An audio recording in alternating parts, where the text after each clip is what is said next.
नमस्कार। पता नहीं क्यों जब जब आतंकवाद पर हमला करने की बात होती है तो पाकिस्तान भारत को परमाणु हमले की धमकियां देने लगता है। क्या भारत और पाकिस्तान का युद्ध करीब है? क्या पाकिस्तान और भारत परमाणु हथियार का इस्तेमाल एक दूसरे के ऊपर कर सकते हैं? और शिमला समझौता रद्द करने से क्या भारत और पाकिस्तान दोनों लाइन ऑफ कंट्रोल यानी एलओसी को मानने के लिए बाध्य नहीं रह गए हैं? आज के वीडियो में हम इसे ही समझेंगे और पाकिस्तान में इसे लेकर क्या चल रहा है और पाकिस्तानी अपनी आवाम को क्या बता रहे हैं इसे भी समझेंगे। दोस्तों, भारत और पाकिस्तान एक बार फिर से उस मुहाने पर आकर खड़े हो गए हैं जहां से युद्ध बस एक ही कदम दूर है, बस शुरू करने की देर है। पहला गोला कौन मारेगा, बस इसी का इंतजार है। दोस्तों, पहलगाम में आतंकी हमले के बाद भारत ने पाकिस्तान के खिलाफ कई फैसले लिए, तो जवाब में एक दिन बाद पाकिस्तान ने भी कई निर्णय लिए। ऐसे में सवाल उठता है कि इन फैसलों के बाद दोनों देश युद्ध की तरफ और आगे जाएंगे या पीछे मुड़ने की गुंजाइश है। दोस्तों, पाकिस्तान सिंधु जल संधि को स्थगित करने के फैसले को ज्यादा गंभीरता से ले रहा है।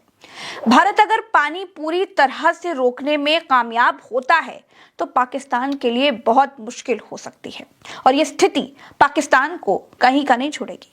पाकिस्तान के पत्रकार नजम सेठी ने पाकिस्तानी न्यूज चैनल समा टीवी से कहा, पाकिस्तान दो स्थिति में मानेगा कि भारत ने जंग की शुरुआत कर दी है। एक तो पानी रोककर, दूसरा कराची पोर्ट को ब्लॉक करना। पाकिस्तान इन दोनों स्थिति को एक्ट ऑफ वॉर के रूप में लेगा और ऐसे में पाकिस्तान के पास अधिकार है कि परमाणु हथियार का इस्तेमाल कर सके। दोस्तों, भारत कराची पोर्ट को ब्लॉक कर देगा तो सारा पाकिस्तान ब्लॉक हो जाएगा। ये दो रेड लाइट हैं। पाकिस्तानी पत्रकार के मुताबिक वो इसका मतलब यही निकालेंगे कि भारत ने युद्ध की शुरुआत कर दी है। पाकिस्तानी पत्रकार पाकिस्तानी टीवी पर कहते हैं कि अगर जंग होगी तो ठीक है, लेकिन जंग होगी तो वो परमाणु हथियार किस स्टेज पर इस्तेमाल करेंगे। इसके दो लेवल हैं। एक ये कि पाकिस्तानी फौज की बॉर्डर पर ही शिकस्त हो जाए और ऐसा लगे कि हिंदुस्तान की फौज भीतर तक आने वाली है। ऐसे में पाकिस्तान परमाणु हथियार का इस्तेमाल कर सकता है। दूसरी स्थिति यह है कि हिंदुस्तान की फौज पाकिस्तान के किसी इलाके पर कब्जा कर लेती है तो पाकिस्तान परमाणु हथियार का इस्तेमाल कर सकता है। पाकिस्तान कहता है कि वो परमाणु हथियार का इस्तेमाल पहले नहीं करेगा, इसकी बाध्यता से वो बंधा नहीं है। दूसरी तरफ दोस्तों, भारत इस नीति को मानता है कि वो पहले परमाणु हथियार का इस्तेमाल नहीं करेगा, लेकिन अगस्त 2019 में भारत के रक्षा मंत्री राजनाथ सिंह ने ये बात कही थी कि अभी तक हमारी नीति है कि हम पहले परमाणु हथियार का इस्तेमाल नहीं करेंगे, लेकिन भविष्य में ये नीति हालात पर निर्भर करेगी। इससे पहले 2016 में भारत के तत्कालीन रक्षा मंत्री मनोहर पर्रिकर ने कहा था कि भारत इस नीति से बंधा नहीं रह सकता है। भारत के कई रक्षा विश्लेषक पहले परमाणु हथियार इस्तेमाल नहीं करने की नीति की आलोचना करते रहे हैं। पाकिस्तान के लिए सिंधु जल संधि का पानी उसके लिए लाइफलाइन की तरह है और कराची पोर्ट का ऑपरेशनल रहना भी कुछ ऐसा ही है। ऐसे में भारत के साथ तनाव की घड़ी में पाकिस्तान को इन दो बातों की चिंता सबसे ज्यादा सताती है। पाकिस्तान के पत्रकार नजम सेठी कहते हैं, भारत पानी को रातों रात नहीं रोक सकता। भारत को पानी रोकने में कम से कम 5 से 10 साल लगेंगे। अगर भारत इस फैसले को अमल में लाता है तो चीन भी भारत के साथ ऐसा कर सकता है। भारत थोड़ा बहुत तंग कर सकता है, लेकिन पूरी तरह से पानी बंद नहीं कर सकता है।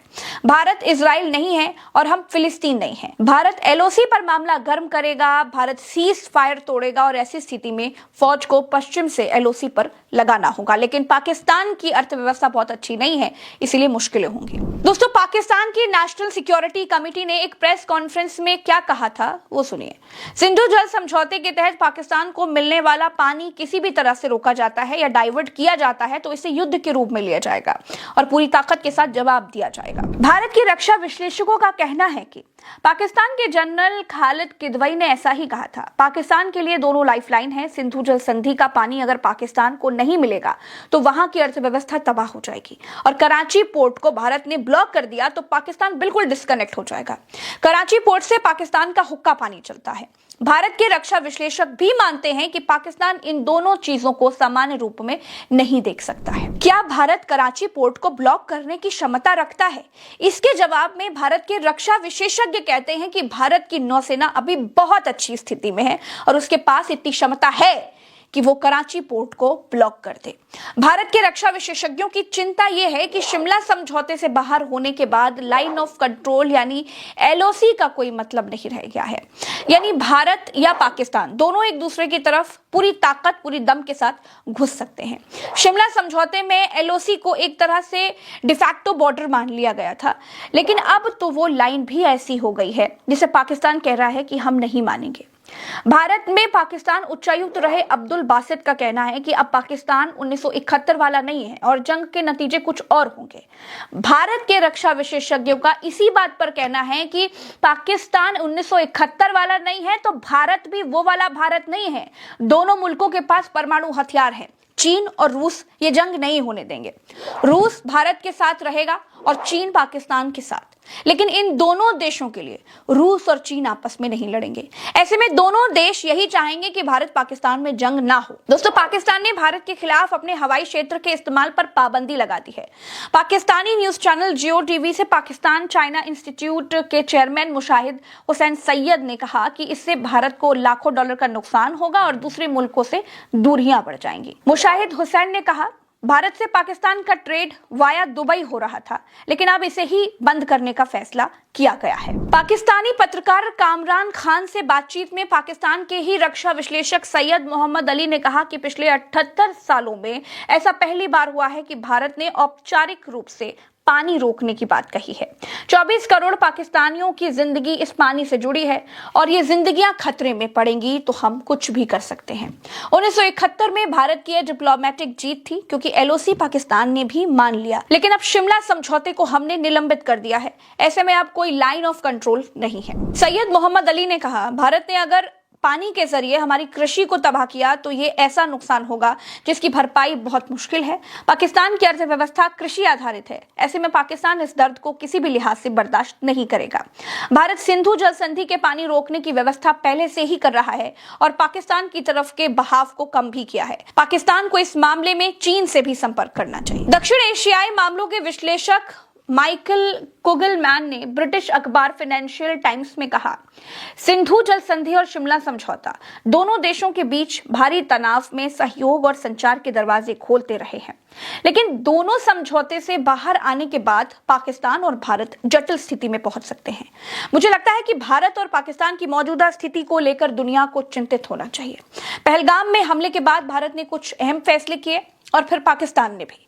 इसके बावजूद दोनों देशों पर काफी दबाव है। टकराव की आशंका बहुत ज्यादा है। दोस्तों, इस वीडियो में हमने बड़ी सावधानी से ये समझने की कोशिश की कि भारत पाकिस्तान में इस समय चल क्या रहा है। पाकिस्तान अपने आवाम को क्या समझा रहा है। पाकिस्तान को इस बात की चिंता नहीं है कि उसकी जमीन पर आतंकी पल रहे हैं। पाकिस्तान को इस बात की चिंता नहीं है कि पूरी दुनिया पाकिस्तान को आतंक की फैक्ट्री कह रहा है। पाकिस्तान युद्ध की तैयारी कर रहा है।